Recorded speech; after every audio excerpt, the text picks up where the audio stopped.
Hi, good evening. I am Poem Praise 2, and I'd like to welcome you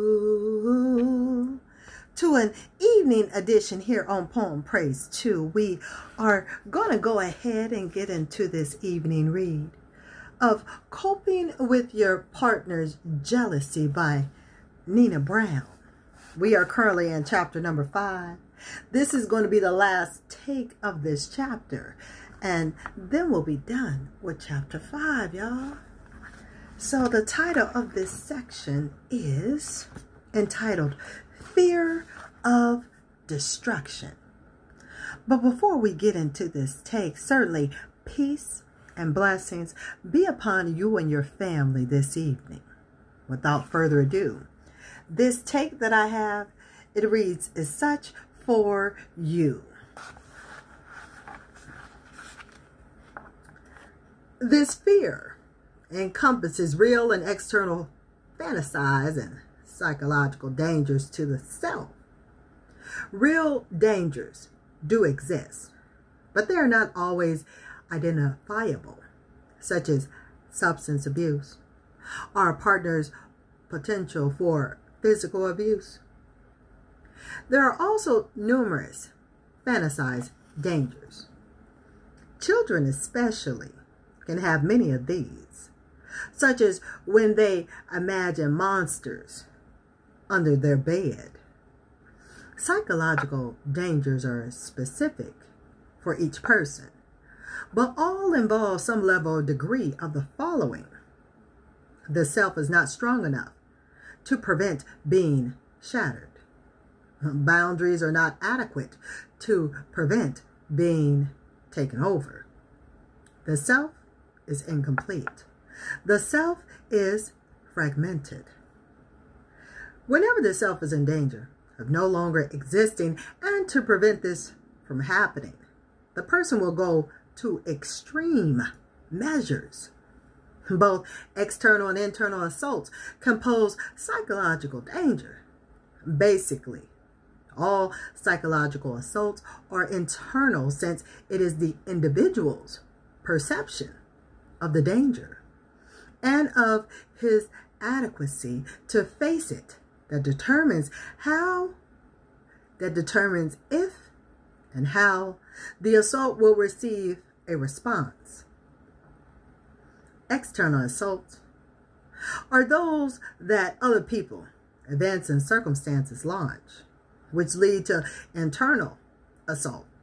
For example, you may think that you are adequate, good enough, and the like.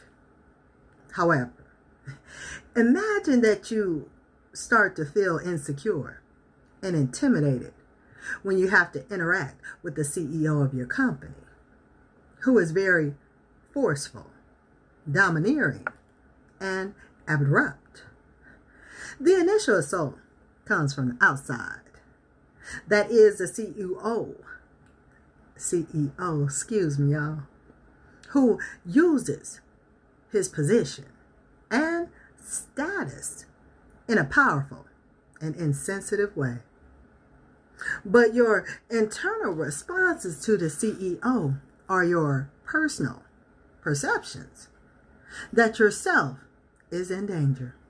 When you start to feel insecure and intimidated, suppose you do not feel insecure and intimidated in your interactions with this same CEO. This would produce a very different response on your part. Your jealous partner may go through a similar sequence when he encounters a threatening person, event, or circumstance. His fear of destruction emerges. He does not feel that he has the resources to repel the external assault, and feels that his internal responses are not sufficient to prevent an internal assault. He sees himself as being in an extremely dangerous position and fights to preserve his guess it is safe of self, but okay. Preserve his self from destruction. He also defends himself from having an awareness of his internal state by using defenses like some of the following: rationalization, using external reasons to explain or excuse his behavior; deflection, blaming others; displacement, becoming angry at an inanimate object or someone else; withdrawal, sulking, pouting, or given the silent treatment; denial, substance abuse, overeating, gambling, or excessive shopping. Some jealous partners will act on the premise that the best defense is a good defense. They may act out their anger and distress in ways that are intended to hurt the other person. These ways can be psychological and relational or physical. Physical expressions of anger are never acceptable, and the recipient of these behaviors should seek a way out of the relationship. Violence, rape, and other physical forms of subjugation are all illegal. There are organizations and laws designed to help anyone in that sort of situation. Psychological offensive behaviors can include some of the following: sarcasm, cutting remarks, and the like;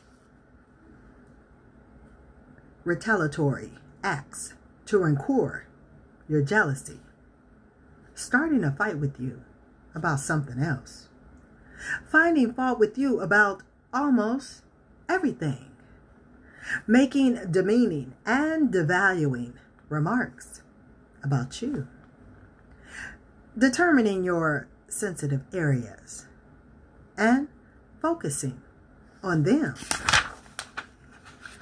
The recipient of these behaviors can become demoralized, depressed, or prone to retaliate in some way. Retaliation just makes a bad situation worse. And your becoming demoralized or depressed does not help you, your partner, or the relationship.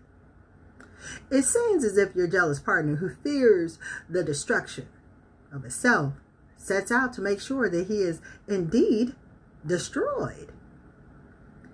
The decline or loss of the relationship affects his self-perception of adequacy, efficacy, and worthiness. This chapter, chapter 5, it focuses on family of origin factors that can contribute to jealousy. As you have learned, family experiences combined with personal characteristics, life experiences with people other than relatives, and the person's perceptions of some immediate factors can lead to an individual distinct form of jealousy in each person.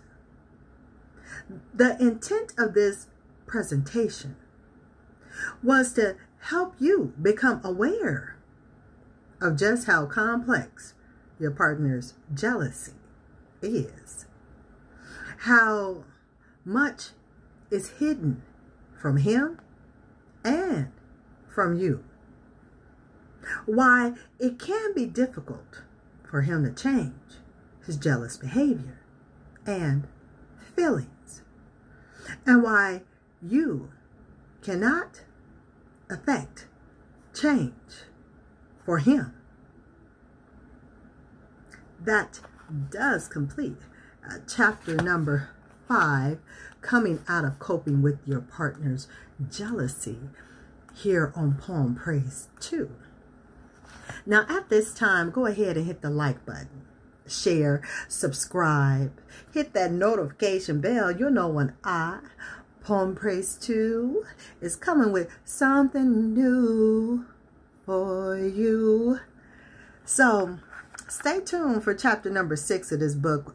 We are going to go into the chapter is entitled The Jealous Partner, Clingy and Reactive Styles. So until then, I certainly do want for you to be well, to be safe, to be blessed, and it be it thy will, I, poem praise 2, will speak to and see you soon. So until then, later, later, later, y'all. All right, till next time. Later, y'all.